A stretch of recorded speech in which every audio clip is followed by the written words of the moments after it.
महाभारत के युद्ध में मैं अर्जुन का सारथी बना था। आइए मेरे साथ अद्भुत ज्ञान की यात्रा में। बहुत समय पहले की बात है, जब महाभारत का युद्ध शुरू होने ही वाला था। तब मेरा मित्र अर्जुन दुविधा में था और तब मैंने उसे गीता का ज्ञान दिया, जिसका हर श्लोक एक नई सीख बना। आइए शुरू करते हैं इस अद्भुत यात्रा को मेरे साथ, जो नन्हे चरणों से शुरू होती है और आत्मा से जुड़ जाती है। बालकृष्ण गीता। बहुत समय पहले भारत भूमि अपने स्वर्ण युग में थी, जहां धर्म, वीरता और ज्ञान के लिए एक प्रसिद्ध राज्य था, जो कुरुवंश का गौरव था। और भारत भूमि के हृदय में था वह था हस्तिनापुर। पांडव और कौरव यहीं पले बढ़े। बचपन में सब साथ खेले, पर ईर्ष्या और सत्ता की भूख ने भाई को भाई के विरुद्ध कर दिया। इसी दौरान पंचाल की राजकुमारी द्रौपदी का स्वयंवर हुआ। अर्जुन ने महान पराक्रम दिखाकर उनका हाथ जीता और द्रौपदी पांडवों की रानी बनी।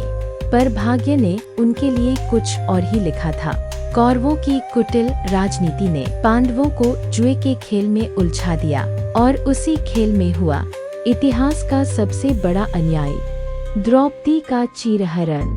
तब मैंने ही द्रौपदी के सम्मान की रक्षा की थी। यहीं से निश्चय हुआ कि अधर्म का अंत अवश्य होगा। यह सब होने के बाद अपमानित पांडव वनवास गए और जब लौटे तब कुरुक्षेत्र की धरती पर शंख ध्वनि गूंज उठी और आरंभ हुआ इतिहास का सबसे भीषण युद्ध, महाभारत। कुरुक्षेत्र का विशाल मैदान, जहां धर्म और अधर्म आमने सामने खड़े हैं। चलिए जानते हैं आगे क्या होता है। गीता अध्याय 1 श्लोक 1। धर्मक्षेत्रे कुरुक्षेत्रे संवेता युयोत्सवा मामकाः पांडवाश्चैव किम कुर्वत संजय। अर्थात धृतराष्ट्र पूछ रहे हैं, संजय धर्मभूमि कुरुक्षेत्र में मेरे पुत्र और पांडु के पुत्र युद्ध की इच्छा से एकत्र हुए हैं। वे इस समय क्या कर रहे हैं? अब हम ये जानने की कोशिश करते हैं कि धृतराष्ट्र संजय से ये सब क्यों पूछ रहे हैं। क्योंकि धृतराष्ट्र जन्म से अंधे थे, इसलिए वो कुरुक्षेत्र का युद्ध अपनी आंखों से नहीं देख सकते थे और उन्हें किसी की जरूरत थी जो युद्ध का हाल बता सके। संजय के पास दिव्य दृष्टि थी। महर्षि व्यास ने संजय को दिव्य दृष्टि दी थी। इस शक्ति से संजय महल में बैठे बैठे युद्ध भूमि की हर घटना देख सकते थे और युद्ध भूमि का पूरा वर्णन धृतराष्ट्र को सुनाते थे। धृतराष्ट्र के मन में डर और मोह था। वे अपने पुत्रों कौरवों के प्रति मोह में डूबे थे। उन्हें डर था कि धर्मभूमि कुरुक्षेत्र उनके पुत्रों के लिए विनाशकारी सिद्ध न हो जाए। इसीलिए उन्होंने इस श्लोक में ही यह कहा कि मेरे पुत्र और पांडु के पुत्र क्या कर रहे हैं। यदि दृष्टिकोण पक्षपात पूर्ण होगा तो निर्णय भी घातक होगा। जब संकट या टकराव होता है तब सही निर्णय के लिए जानना और समझना आवश्यक होता है। जहाँ धर्म का पालन होता है वहाँ सत्य की विजय होती है, भले ही परिस्थितियाँ विपरीत हों। जीवन में जब संघर्ष हो, मूल्यों और कर्तव्य को प्राथमिकता देनी चाहिए। अध्याय 1 श्लोक 2। दृष्ट्वा तु पांडवानिकं व्यूढ़ं दुर्योधनस्तदा आचार्यमुपसंगम्य राजा वचनमब्रवीत्। संजय ने कहा, उस समय जब दुर्योधन ने पांडवों की युद्ध के लिए सजाई हुई सेना को देखा तो वह अपने गुरु द्रोणाचार्य के पास जाकर यह वचन कहने लगा। यह दृश्य युद्ध शुरू होने से ठीक पहले का है। धृतराष्ट्र के प्रश्न के उत्तर में संजय कुरुक्षेत्र का वर्णन करते हैं। जब दुर्योधन ने देखा कि पांडवों की सेना संगठित और युद्ध के लिए तैयार है तो तुरंत दुर्योधन अपने गुरु द्रोणाचार्य के पास पहुंचा और बोला, आचार्य दृष्टिपात कीजिए, पांडवों की यह सेना आज कैसी सजी है। यह तैयारी साधारण नहीं है। हमें केवल बल से नहीं अपितु सूझबूझ और अद्वितीय रंगकौशल से विजय प्राप्त करनी होगी। यह दर्शाता है कि युद्ध शुरू होने से पहले दोनों पक्ष मानसिक और रणनीतिक रूप से एक दूसरे को आंक रहे थे।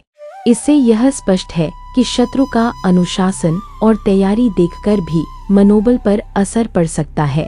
यह श्लोक महाभारत के युद्ध की शुरुआत का वर्णन करता है। किसी भी चुनौती के क्षण में पहले उसकी गहराई और स्वरूप को समझना बुद्धिमानी है। कठिन परिस्थिति में अनुभवी और प्रबुद्ध जनों से मार्गदर्शन लेना सफलता का प्रथम सूत्र है। विरोधी की शक्ति और संगठन को पहचानना हमें अपनी रणनीति को और सुदृढ़ बनाने की प्रेरणा देता है। विजय केवल शस्त्र बल से नहीं, अपितु सूझबूझ, धैर्य और सही निर्णय शक्ति से भी प्राप्त होती है। कुरुक्षेत्र की धरती पर दोनों सेनाएं आमने सामने खड़ी थी। धूल उड़ रही थी, रणभेरी की गूंज वातावरण में तैर रही थी और दूर तक चमकते रथ, भाले और तलवारें नजर आ रही थी। दुर्योधन ने पांडवों की ओर नजर डाली, हर सैनिक अनुशासन में, पंक्तिबद्ध और आंखों में दृढ़ता। लेकिन उसकी निगाह जल्द ही एक चेहरे पर थम सी गई। धृष्टद्युम्न, वही जो आज पांडवों की सेना का सेनापति था। दुर्योधन के मन में तुरंत एक पुरानी कहानी जाग उठी, गुरु द्रोणाचार्य और राजा द्रुपद की। वह जानता था बचपन में ये दोनों गुरुकुल में मित्र थे। द्रुपद ने वादा किया था कि राजा बनने पर आधा राज्य द्रोणाचार्य को देगा, लेकिन राजसिंहासन पर बैठते ही उसने अहंकार में द्रोणाचार्य का अपमान किया। द्रोणाचार्य ने बदला लिया और अपने शिष्यों पांडवों से द्रुपद को हरवाया। द्रुपद का आधा राज्य छीन लिया तथा शेष वापस दे दिया, ताकि वह बराबरी का ताना ना दे सके। पर कहानी यहीं खत्म नहीं हुई।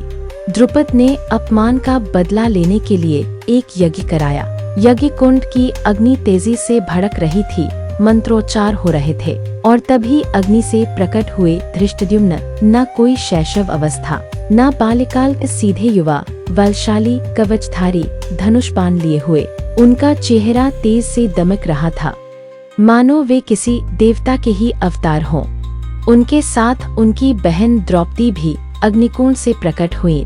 धृष्टद्युम्न का जन्म एक संदेश था, जिसका एकमात्र उद्देश्य था द्रोणाचार्य का वध।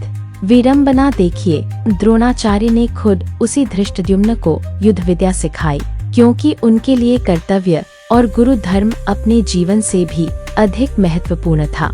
अब वही धृष्टद्युम्न युद्ध भूमि में पांडव सेना का सेनापति बनकर द्रोणाचार्य के सामने खड़ा था। दुर्योधन ने इस मौके को छोड़ा नहीं। वह अपने रथ से उतरकर गुरु के पास गया, हल्की मुस्कान और तीखे स्वर में बोला, पश्येता पांडुपुत्रानामाचार्य महति चमूम व्यूढ़ा द्रुपदपुत्रेण तव शिष्येन धीमता। आचार्य, देखिए इस विशाल सेना को, जिसे आपके ही बुद्धिमान शिष्य द्रुपदपुत्र धृष्टद्युम्न ने व्यवस्थित किया है। उस युद्ध भूमि में ये शब्द तीर की तरह थे, लेकिन दुर्योधन जानता था कि सबसे बड़ा युद्ध तो मन के भीतर शुरू हो चुका है। इसमें हल्की चतुराई और व्यंग्य था, ताकि गुरु में पांडव पक्ष के प्रति कोई कोमलता न रहे और वे पूरी निष्ठा से कौरव पक्ष के लिए लड़े। कुरुक्षेत्र के मैदान में दुर्योधन अपने गुरु द्रोणाचार्य के सामने खड़ा था। उसकी निगाहें पांडवों की सेना पर थी और तब वह द्रोणाचार्य से बोला, अत्र शूरा महेश्वासा भीमार्जुनस्मा युधि युयुधानो विराटश्च द्रुपदश्च महार्थ। आचार्य, यहाँ ऐसे ऐसे शूरवीर खड़े हैं जो महान धनुर्धारी हैं और रणभूमि में भीम और अर्जुन के समान बलशाली हैं। देखिए युयुधान और सत्यकी, जिनके बाण बिजली की तरह बरसते हैं। राजा विराट, जो अपनी प्रजा के निडर रक्षक हैं, और राजा द्रुपद, पंचाल के महान महारथी, जो अकेले ही हजारों योद्धाओं का सामना कर सकते हैं। दुर्योधन अपने विरोधियों की वीरता और कौशल का अवलोकन कर रहा है। वह यह सब कहते हुए अपने शब्दों में सावधानी और गंभीरता मिला रहा था, मानो अपने गुरु को यह चेतावनी दे रहा हो कि सामने का युद्ध सरल नहीं है। जीवन में हमें भी प्रतिद्वंद्वी की क्षमताओं को कम करके नहीं आंकना चाहिए। ताकत और कमजोरी दोनों को समझना जरूरी है। एक सेनापति को यह पता होना चाहिए कि उसके सामने कौन कौन है और उनकी क्षमता कितनी है। यह दृष्टि निर्णय लेने में मदद करती है। जब हम दूसरों की ताकत पहचानते हैं, तभी हम सही योजना बना पाते हैं। बिना आकलन के रणनीति अधूरी होती है। जिंदगी की असली जीत तो तभी है जब हमारे कदम सत्य के साथ हो, हमारा हृदय ईमानदारी के साथ हो और हमारी आत्मा धर्म के साथ हो। ध्वज लहरा रहे हैं, आकाश में लालिमा है, रणभेरी बज चुकी है, धूल उड़ रही है, दोनों सेनाएं आमने सामने खड़ी हैं। दुर्योधन अपने रथ से उतरकर गंभीर भाव से गुरु द्रोणाचार्य के पास आता है। उसके चेहरे पर चिंता और घबराहट छिपाई नहीं छिपती। वह धीमे स्वर में कहता है, धृष्टकेतुश्चेकितानः काशीराजश्च वीर्यवान पुरुजित कुंती भूरिश्च शैब्यश्च नरपुंगव।